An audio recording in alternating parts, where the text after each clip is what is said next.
Então, galera, nesse vídeo eu vou fazer uma coisa diferente. Eu vou fazer de conta que eu tô numa consulta e vocês são os psiquiatras me ouvindo falar. Cara, eu realmente preciso botar pra fora, senão eu vou ficar louca. E não, ninguém pediu a minha opinião, que é única e exclusivamente minha e é o que vai rolar aqui. Mas apesar de ninguém ter pedido, eu vou dar assim mesmo. Pode ser que depois desse vídeo algumas pessoas fiquem chateadas, mas eu tô fechando a 5ª série B. Tá na hora de um papo de adultos. Eu não aguento mais falar de Nunes e Marçal. Não aguento. Só que antes de eu começar a falar de novo do Marçal e do Nunes, eu quero deixar claro que eu voto em Belo Horizonte. E o meu candidato, o único candidato, é o Bruno Engler, que eu conheço há anos, que frequenta a minha casa, que eu sei, eu não acho que fará a melhor gestão que BH já teve e que essa cidade, a minha cidade, que já errou tantas vezes, merece o direito de se endireitar e de acertar. Portanto, que fique claro, BH é Bruno Engler, por mais que uma mudança, porque nós merecemos essa oportunidade. No Rio? Ah, o Rio! Como que pode haver algum tipo de dúvida no coração das pessoas quando de um lado você tem o Paes, aquele que disse isso aqui?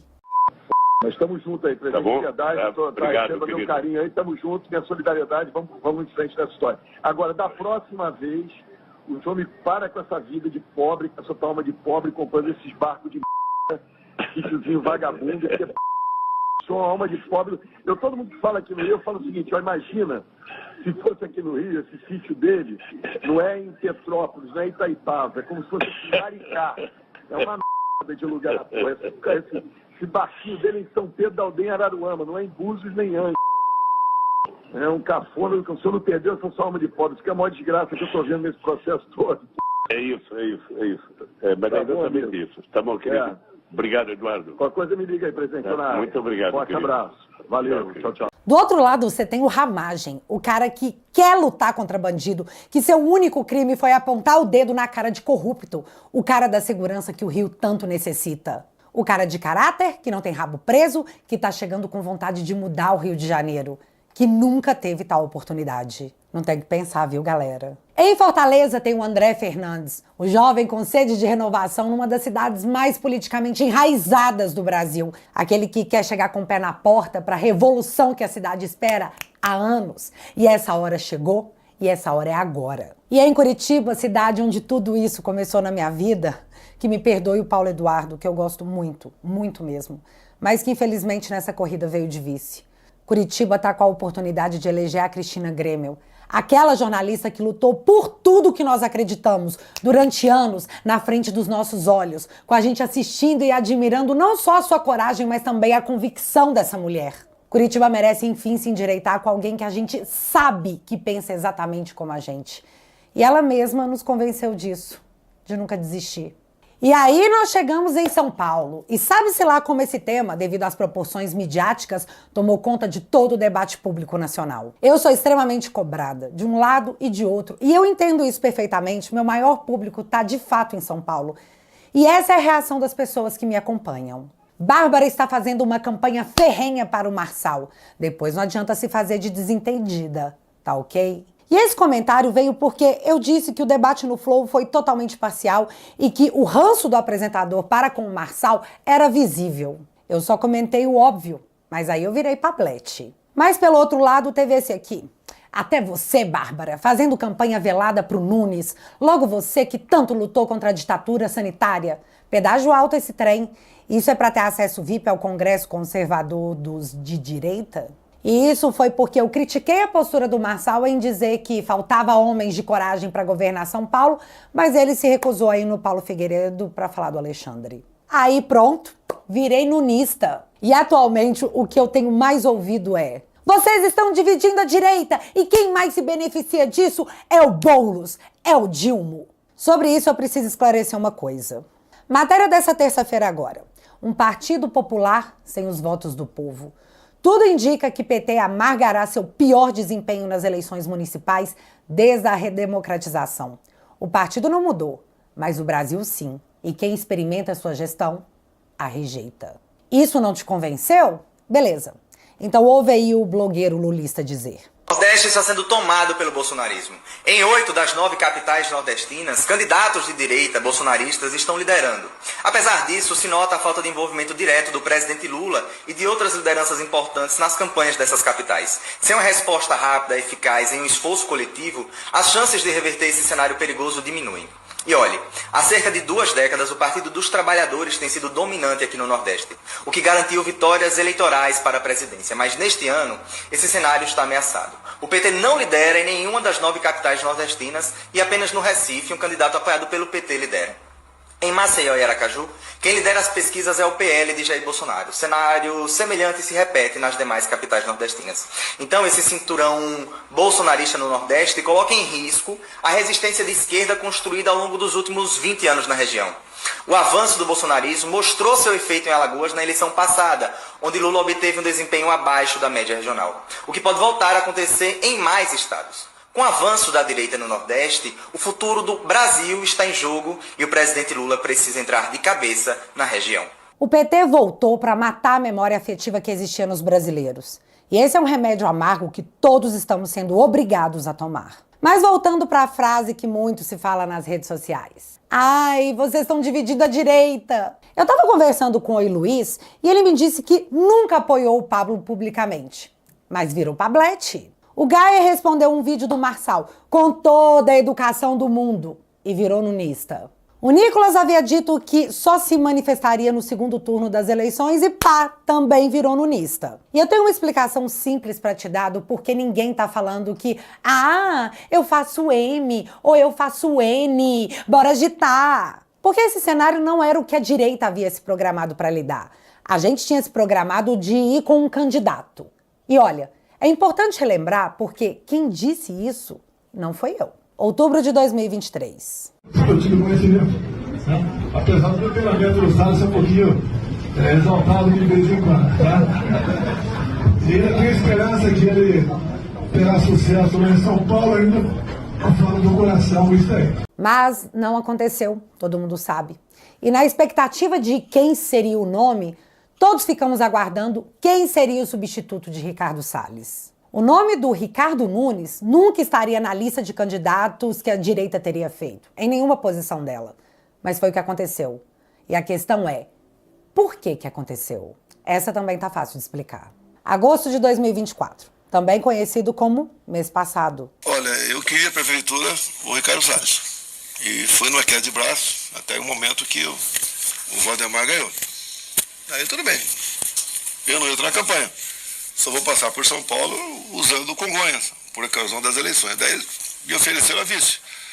Daí eu indiquei um coronel, o nome dele é Melo Araújo, ex-comandante da Rota, que nos últimos 2 anos do meu governo administrou a Sergesp. Então esse é o nosso vice que está lá, e eu fechei com o Ricardo Nunes. Não é o meu candidato dos sonhos, mas eu tenho um compromisso e vou ajudá-lo onde for possível. Bolsonaro perdeu a disputa para o Valdemar. Valdemar é o presidente do PL, partido do Bolsonaro. E aparentemente existe sim um acordo.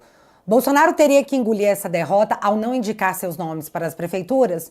Em troca, os nomes ao Senado em 2026 seriam todos indicados por ele, pelo Bolsonaro. Eu realmente entendo que deve ter sido muito difícil, mas eu também entendo que o Bolsonaro estava olhando lá na frente aquele que pode ser o fiel da balança para a democracia brasileira ser reestabelecida. A maioria no Senado Federal. E vocês já vão entender a urgência disso?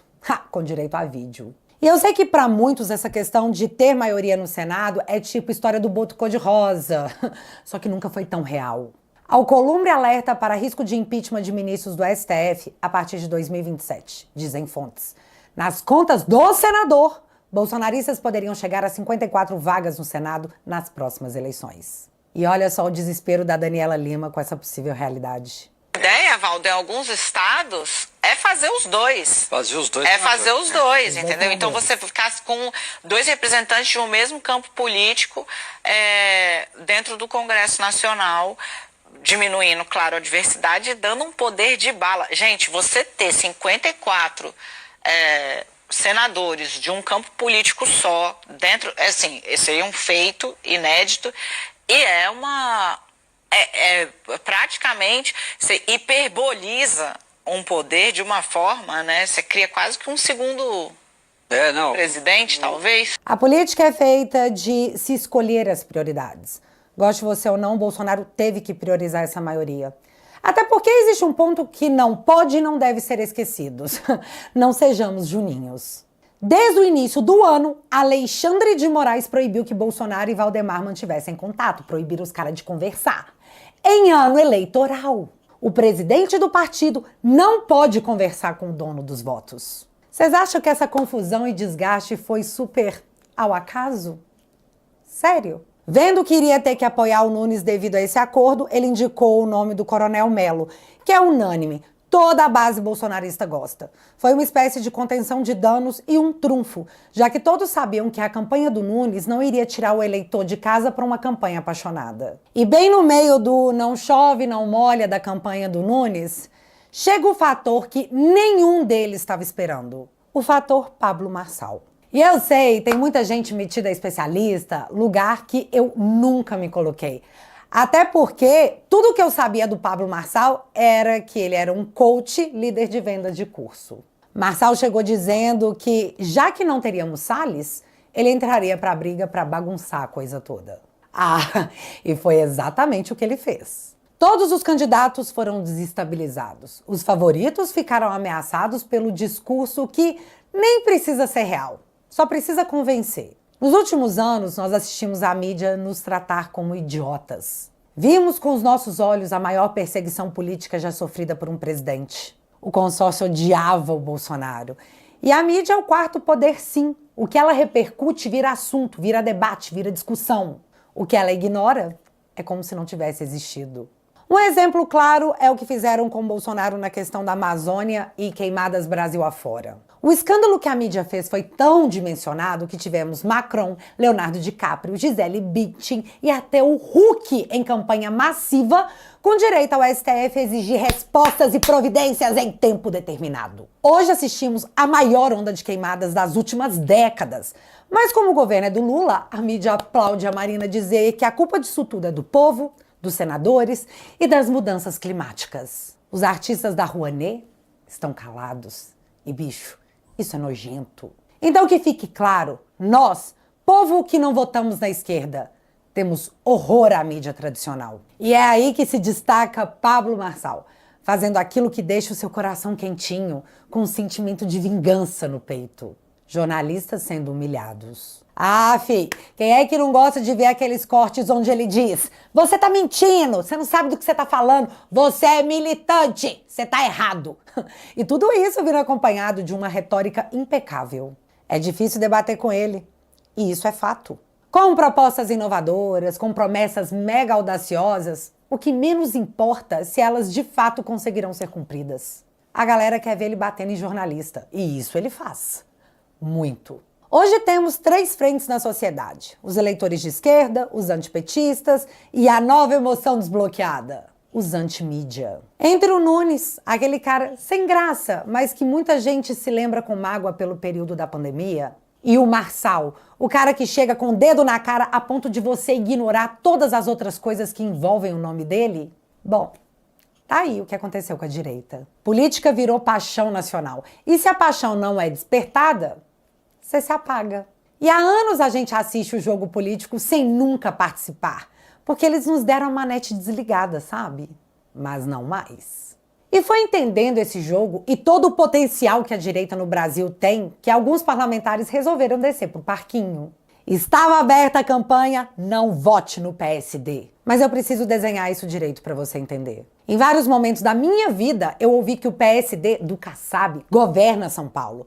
E essa força do partido, quem deu foi o povo, ao votar nos políticos do PSD. Kassab esteve ao lado da Dilma durante praticamente todo o governo dela, mas quando viu que ela ia cair, deu uma bela de uma banana e fechou com o Temer. No governo Bolsonaro, o comportamento do PSD foi esse aqui. Entra o Kassab na CPMI, que é secretário de São Paulo aqui, do governador.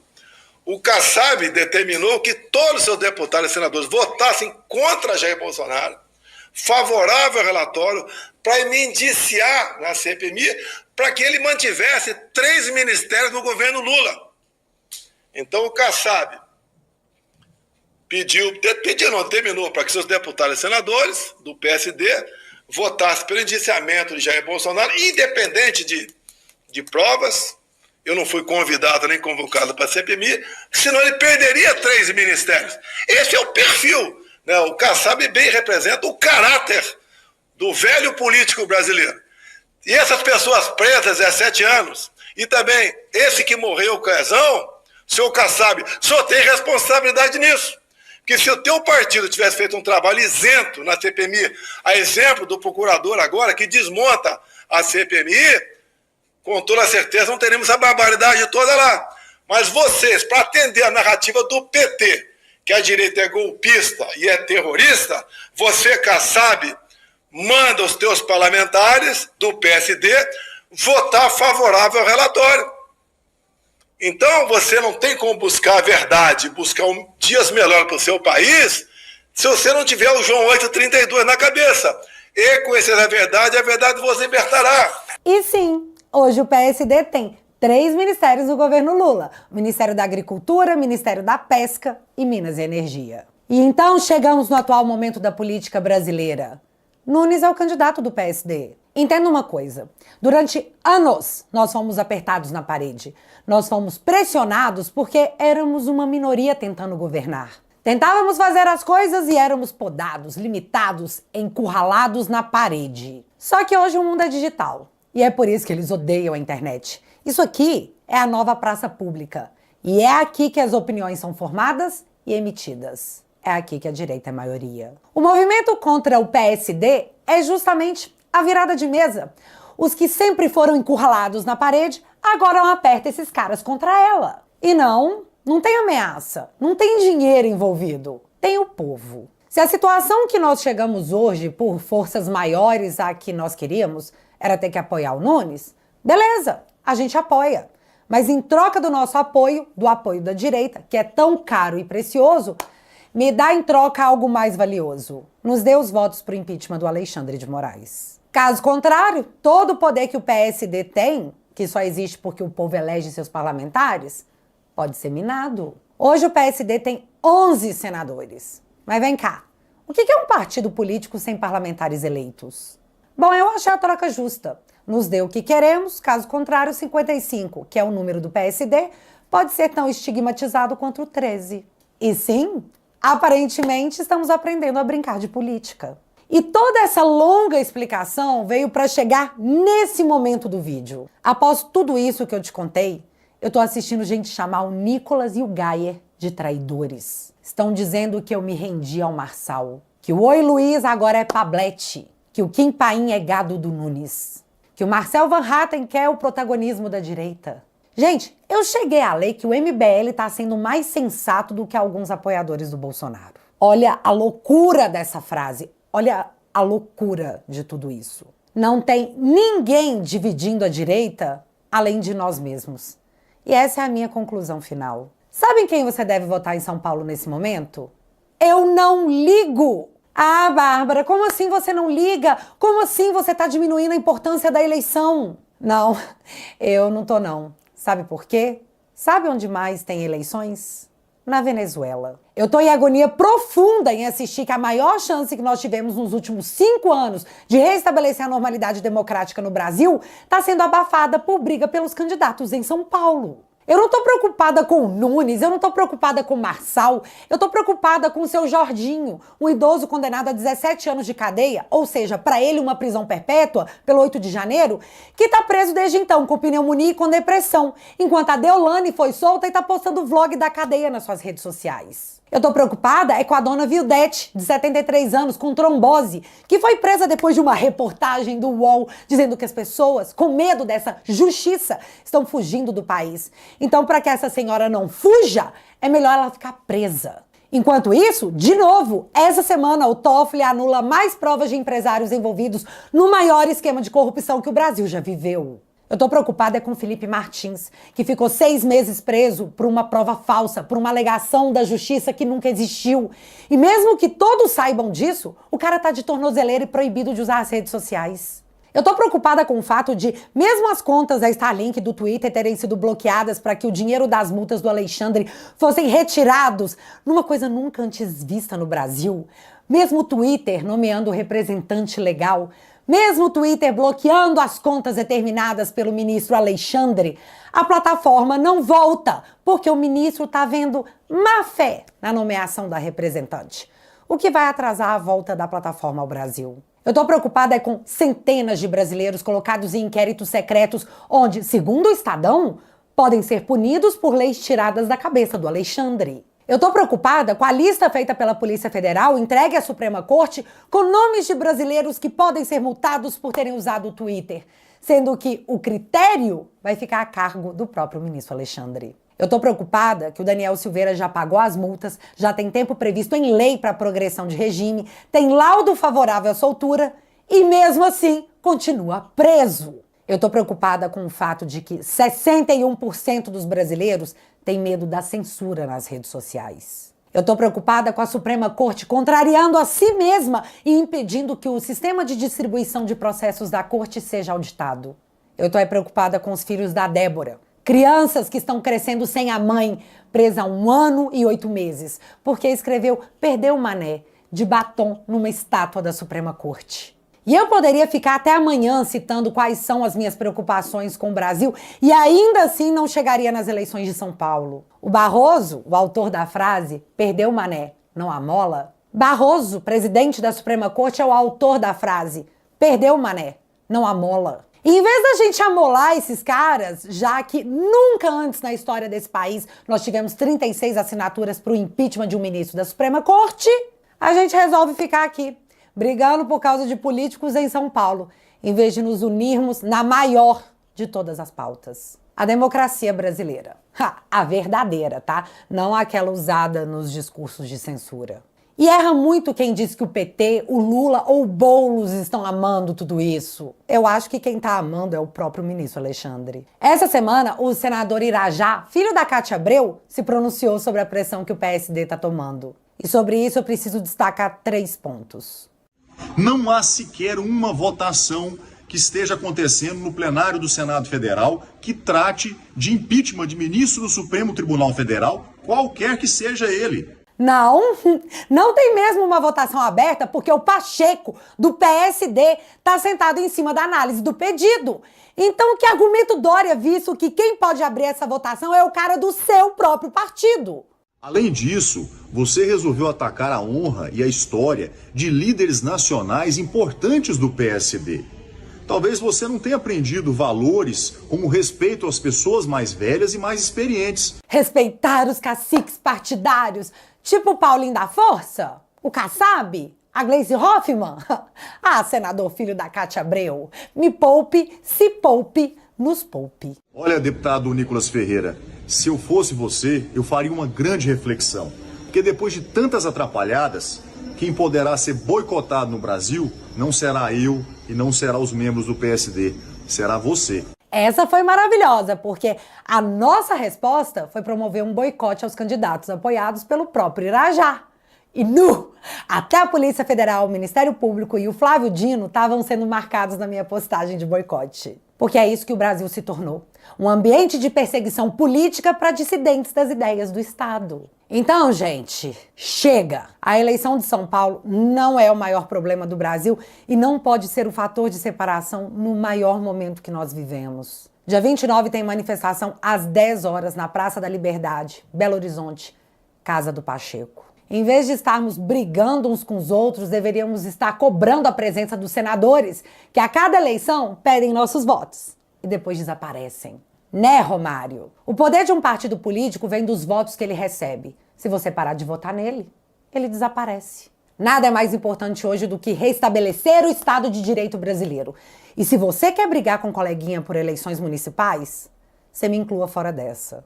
Ah, mas fulano quer ser o próximo Bolsonaro. Esquece! Bolsonaro é único. Ele tem o que nenhum desses políticos mostrou por completo até hoje: caráter. Bolsonaro é processado por importunar a baleia, por cartão de picadinha, por presente que ele recebeu, por tentativa de golpe que nunca existiu.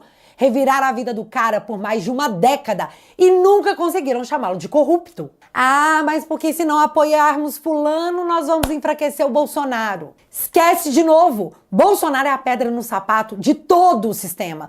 Por isso é tão violentamente perseguido. Calado pelas mais altas instâncias da justiça desse país, que teve os direitos cassados por se reunir com embaixadores, após ministro da Suprema Corte fazer a mesma coisa. Que motivo bom, né? Eu assisti o fim do bolsonarismo várias vezes, com Aras, com Nunes, com Moro, e no final das contas, o cara tá de pé, de novo, porque ele é único.